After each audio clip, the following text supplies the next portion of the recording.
Bueno, hay muchos temas que hablaremos Sí. en este rato, pero para poder entender mejor ciertos impuestos y sobre todo saber diferentes curiosidades que la gente no sepa, ¿no? A mí me encanta el saber esas curiosidades que en el día a día no sabemos, y partiendo de un impuesto muy típico, que es el IVA. ¿Qué es lo que la gente no sabe sobre el IVA que debería saber? Es decir, ¿tú eres consciente de algo que digas, la gente no se da cuenta que el IVA en estos casos no funciona, o el IVA no están gestionándolo bien, o que el IVA se lo podrían ahorrar? O sea, ¿qué es lo que la gente no sabe de un impuesto tan general y tan famoso como el IVA?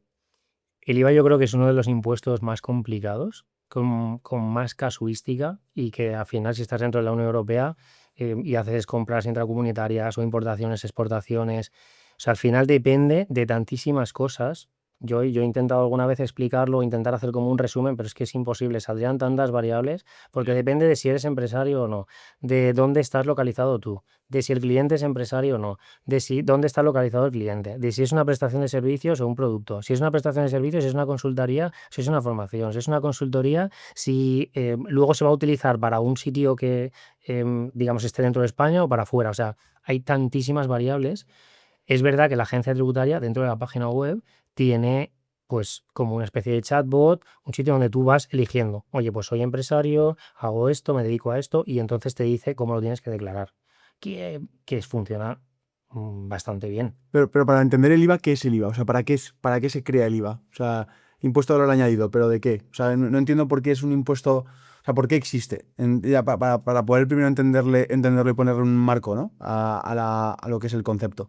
Al principio es un impuesto creado para un impuesto al consumo, al final para, digamos, recaudar cuando la gente consume, cuando la gente compra, cuando la gente utiliza servicios. O sea, realmente, pues igual que el IRPF, que digamos depende de la capacidad económica que tienes tú, de lo que ganes, el IVA al final tú puedes ganar más o menos, pero va a depender de lo que te gastes. Entonces hay unos impuestos que son para el patrimonio, de acumulación de patrimonio, hay otros que es para lo que ganas, hay otro que es para las actividades que realizas y luego pues tienes impuestos indirectos que para empresarios sería el IVA directamente y luego para particulares el ITP, por ejemplo, cuando tú vendes una vivienda de segunda mano o cuando vendes algo por Wallapop.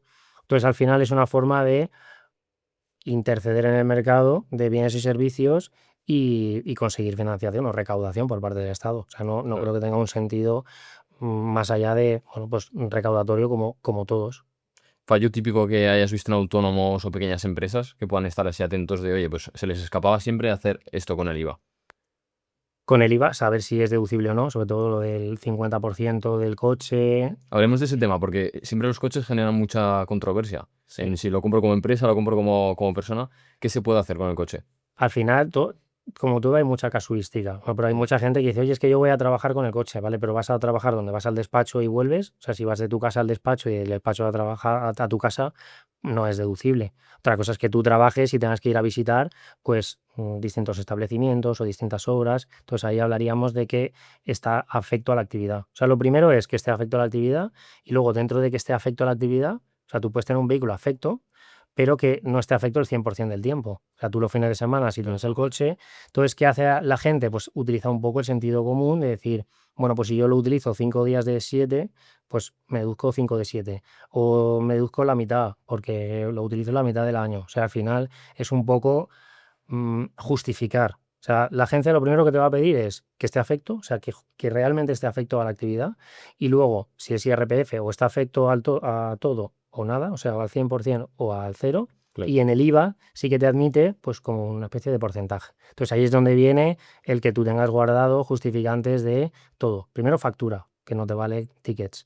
Y luego segundo, todas las visitas que hayas hecho a clientes, todas las reuniones, o sea, al final que tengas un itinerario que ahora, o sea, tú coges Google Maps, activas localización o cualquier otra aplicación y te dice a dónde has ido el último año y eso lo pasas por GPT y le mandas a la agencia tributaria. Esto es lo que he hecho durante el último año. O sea, que eso ya más o menos se puede hacer. Antiguamente a lo mejor tienes que estar anotándolo y era más tedioso, pero ahora yo recomiendo que guarden todo y que lo tengan todo con los contratos, con los correos, todo para luego justificar. Al final la agencia tributaria lo que va a ver es los tickets o las facturas, pero no realmente cuál es tu trabajo. Eso se Ya. lo tienes que demostrar tú. Claro, te pongo una casuística. Soy comercial y utilizo mi coche es decir, lo tengo en una nave, voy a ir a la nave y lo utilizo para ir de cliente en cliente, no lo utilizo nada personal. Pero el coche es un Lamborghini. Ahí, claro, ahí tendrías que justificar que realmente ese Lamborghini es necesario para tu actividad. O sea, podría ser que si tú eres agente de, no lo sé, de futbolistas o de cosas así, que el nivel económico es más elevado, pero luego ahí a lo mejor puedes hacer un renting o puedes, digamos, meterlo dentro de la empresa sin que sea de tu Ah, pero propiedad. estas cosas tan humanas se pueden explicar a la gente. Le puedes decir, oye, yo necesito un Lamborghini para mi imagen, para que se me vea bien. Bueno, tú puedes necesitar un Lamborghini si te dedicas a vender Lamborghinis, por ejemplo, o si Claro. haces contenido, tú puedes alquilar un Lamborghini 2 horas y deducírtelo para el contenido, Ya. pero no comprártelo para, claro, luego es muy difícil justificar que el 100% de los kilómetros que has hecho y todo lo que has sacado no era personal.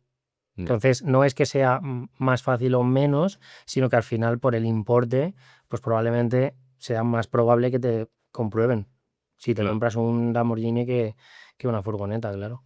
Claro, pensando en el IVA, es que es un impuesto al consumo, pero también en parte es un impuesto al emprendedor, porque tiene que poner sus productos y sus servicios un 21% más caros. Correcto. En esa manera es como que no lo está recibiendo para luego pagarlo como hace con el IRPF, pero más o menos algo parecido es.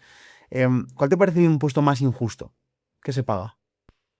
No te sabría. Es que al final yo creo que no es injusto el impuesto, sino a lo mejor cómo se utiliza luego, o si hay transparencia o no, o dependen también de cada caso. Al final los impuestos son impuestos, no le gustan a nadie, y como cada impuesto grava una cosa distinta, pero no sé, por ejemplo, en el IVA sí que es verdad, tú vas como empresario, va pasando un bien y no va aumentando de precio. Sin embargo, una vivienda, tú te compras una vivienda de segunda mano, pagas el ITP que corresponda y, digamos, luego la vuelves a vender al cabo de 3 días, se vuelve a pagar un ITP. O sea, tú la compras por 100.000 y automáticamente si la vendes por 100.000 al día siguiente ya pierdes dinero.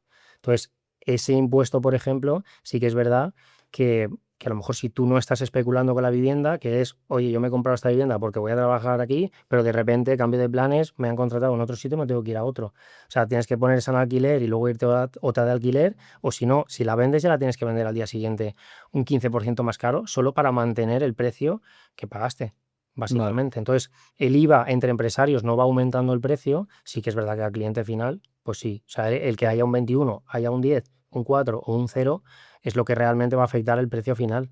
Claro, total. ¿Y el impuesto de patrimonio cómo funciona exactamente? Impuesto de patrimonio grava digamos, que tú tengas o acumules activos inmobiliarios, activos financieros. O sea, al final, si tú tienes, imagínate, 5 millones de euros en un fondo, Vale. si tú mantienes eso y no haces nada más, pues tú todos los años vas a estar pagando pues 50, 60, 80.000 euros de impuestos simplemente porque no le estás dando una actividad a tu patrimonio, no estás invirtiendo en generar empleo, por ejemplo.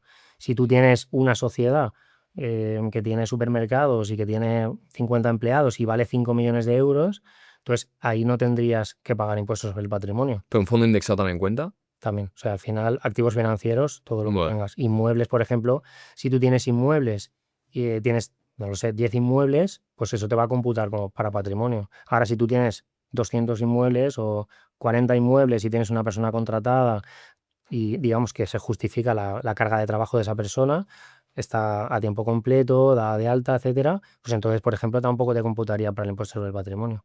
Que el impuesto sobre el patrimonio, comunidades autónomas como Madrid, que venía estando muy bonificado, pues ahora poniendo el impuesto de grandes fortunas, el Estado, digamos que quiere unificar un poco para que la gente no se vaya de una comunidad autónoma a otra o Vale. simule cambios de domicilio de una comunidad a otra para pagar menos por tener patrimonio simplemente.